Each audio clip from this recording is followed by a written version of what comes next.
The 2025 budget is a 28 billion kina budget. It's just under 1 billion kina larger than the 2024 budget.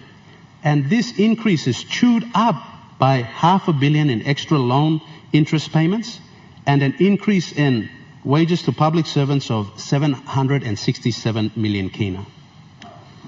This is a budget with another big spend, but not on the people, but on interest bills, Mr. Speaker, and the big taxing with a reduction in capital investment.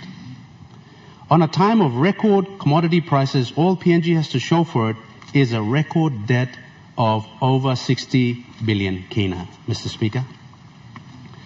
The quality improvements in new schools, health clinics, hospitals, classrooms, equipment, and infrastructure such as power are missing or going backwards.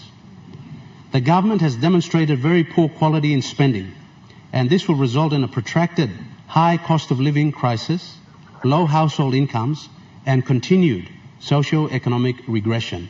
We will continue to have problems in health, in education, and in law and order. In 5 years, Mr. Speaker, we have borrowed 37 billion kina.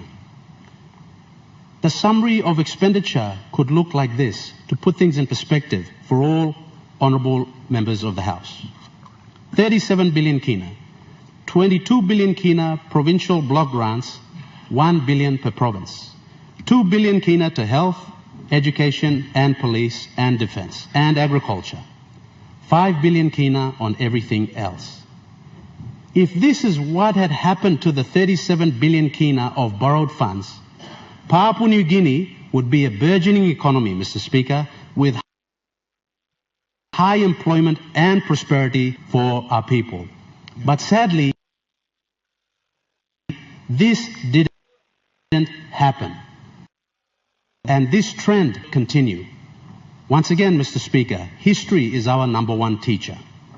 I judge the Treasurer and the Marape government on 2024 budget performance and take note that opposition members of Parliament have been deprived their appropriations, notwithstanding the fact that they represent people who make up the country called Papua New Guinea. I cannot support weaponization of budgets because of petty politics and the need to maintain power at all costs. Mr. Speaker, on behalf of the people of Chuave, I thank the Treasurer and the Marape government for removing projects for the Chuave people from the PIP investment program and for attempting to victimize me and them as the political representative of the people of Chuave.